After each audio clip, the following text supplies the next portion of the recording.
Assalamualaikum warahmatullahi wabarakatuh. Salam sejahtera untuk kita semua. Bagaimana kabar kalian hari ini? Semoga dalam keadaan sehat walafiat. Amin ya robbal alamin. Pada pertemuan kali ini, kita akan membahas tentang teks novel. Setelah mempelajari materi ini, diharapkan kalian semua dapat memahami bagaimana cara menganalisis isi novel berdasarkan unsur intrinsiknya. Dan yang kedua, kalian dapat memahami bagaimana cara menganalisis kebahasaan dalam novel. Berikut pemaparannya.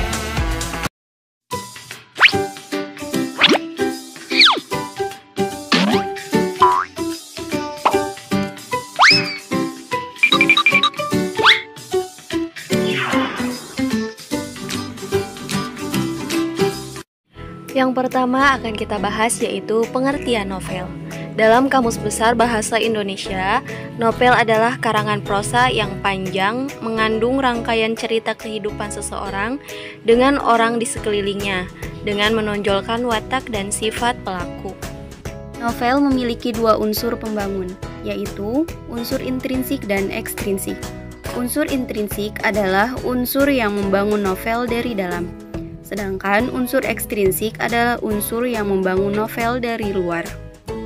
Komponen dalam unsur intrinsik yaitu tokoh, alur, tema, amanat, latar, penokohan, sudut pandang, dan gaya bahasa.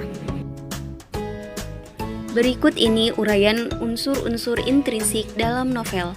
Yang pertama, tokoh. Tokoh adalah para pelaku yang terdapat dalam cerita. Tokoh dibagi menjadi 3 bagian, yaitu protagonis, antagonis, dan tritagonis. Bagian yang kedua yaitu alur. Alur adalah rangkaian peristiwa yang disusun berdasarkan hubungan kausalitas. Alur dibagi menjadi 3 jenis, yaitu alur maju, alur mundur, dan alur campuran. Yang ketiga yaitu tema. Tema merupakan pokok pikiran atau dasar sebuah cerita yang memiliki kaitan dengan makna kehidupan. Tema digolongkan menjadi 2 bagian. Yang pertama tema mayor dan yang kedua tema minor. Yang keempat yaitu amanat. Amanat adalah suatu pesan yang ingin disampaikan oleh penulis kepada pembaca. Poin yang kelima yaitu latar. Latar adalah gambaran yang digunakan untuk menempatkan peristiwa di dalam suatu penceritaan fiksi. Latar terbagi atas latar waktu, latar tempat, dan suasana. Poin yang keenam yaitu penokohan. Penokohan adalah penggambaran secara jelas mengenai seorang tokoh yang ditampilkan dalam sebuah cerita. Yang ketujuh yaitu sudut pandang. Sudut pandang adalah kata ganti orang yang digunakan dalam sebuah cerita. Sudut pandang dapat digolongkan menjadi sudut pandang orang pertama dan orang ketiga.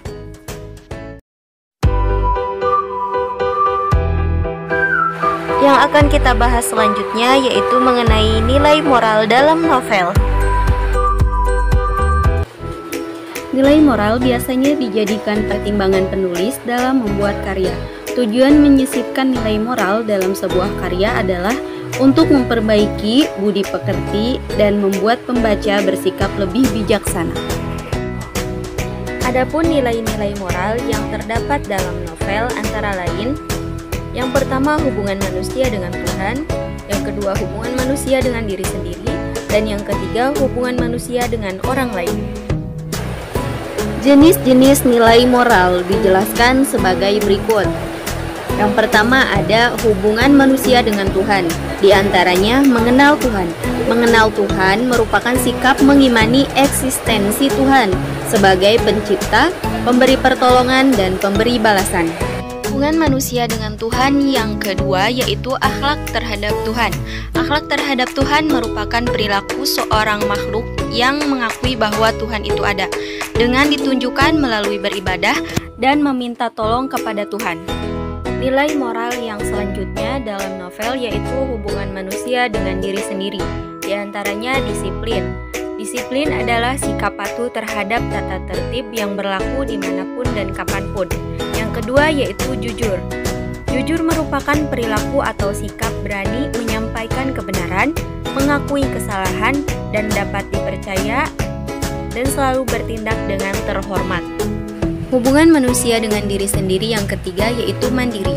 Mandiri merupakan sikap tidak mudah bergantung kepada orang lain dan tidak ingin menyusahkan orang lain. Yang keempat yaitu sabar.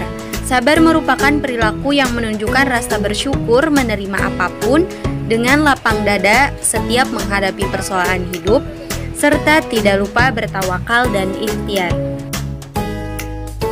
Selanjutnya yaitu poin hubungan manusia dengan orang lain. Yang pertama ada persahabatan.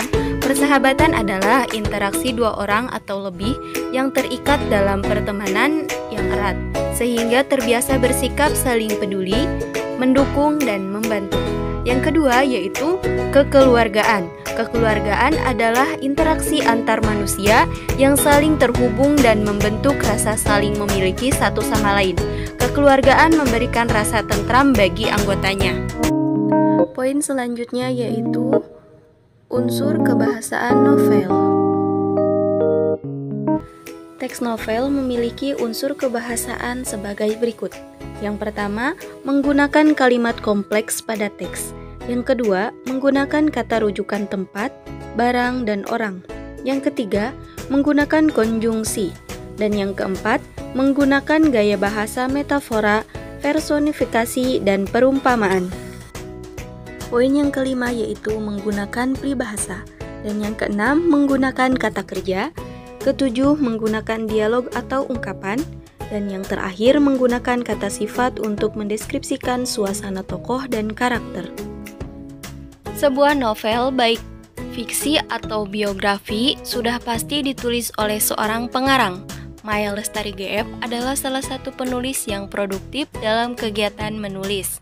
Karya-karya Maya Lestari GF sudah tersebar di toko buku dan Gramedia. Berikut ini pemaparan profil Maya Lestari GF.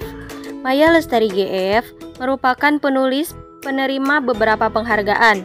Dikenal sebagai penulis buku anak dan buku remaja. Maya juga merupakan penerima apresiasi pendidikan keluarga Kemdikbud Republik Indonesia. Salah satu karyanya yaitu novel yang berjudul Habibi Ya Nurul Ain. Berikut ini adalah kutipan-kutipan kalimat sebagai contoh nilai moral yang terkandung dalam novel Habibi Ya Nurul Ain.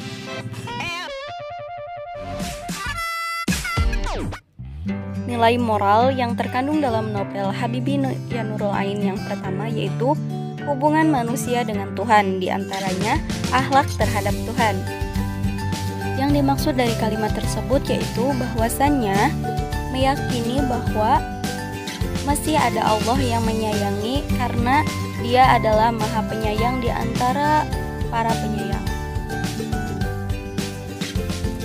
Nilai moral yang selanjutnya yaitu hubungan manusia dengan diri sendiri. Di antaranya adalah sabar. Dalam kutipan tersebut menceritakan bahwa ada seorang guru yang mengajari seorang murid yang belum bisa lancar membaca Al-Quran dengan sabar. Dalam kutipan tersebut mengajarkan kepada kita sebagai pembaca yaitu harus memiliki rasa sabar. Karena rasa sabar itu mulai dari diri sendiri.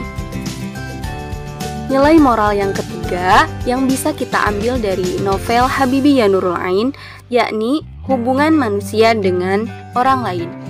Di antaranya adalah kekeluargaan. Dalam kutipan tersebut menceritakan bahwa hubungan antara seorang ayah dan anak dan seorang ayah yang sedang mengajarkan karakter kepada anaknya, kepada anak perempuannya, supaya menjadi perempuan yang mempunyai prinsip dan berwatak kuat. Dengan demikian, menurut ayahnya, agar seorang perempuan itu tidak bisa ditawar ketika memiliki prinsip dan berwatak kuat. Langkah-langkah memahami nilai moral dalam novel. Yang pertama, baca novel Habibi Ya Nurul Ain. Yang kedua, tandai kutipan-kutipan kalimat yang mencerminkan nilai moral dalam cerita novel Habibi Ya Nurul Ain. Dan yang ketiga, perhatikan dan pahami kutipan-kutipan kalimat yang terdapat dalam novel Habibi Ya Nurul Ain. Langkah yang selanjutnya yaitu catat yang dianggap penting mengenai nilai moral dan salin hasil yang sudah dipilih dan pindahkan ke buku latihan kalian. Yang terakhir, cek ulang hasil yang sudah kalian kerjakan.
Sekian yang dapat Ibu sampaikan dalam pertemuan kali ini.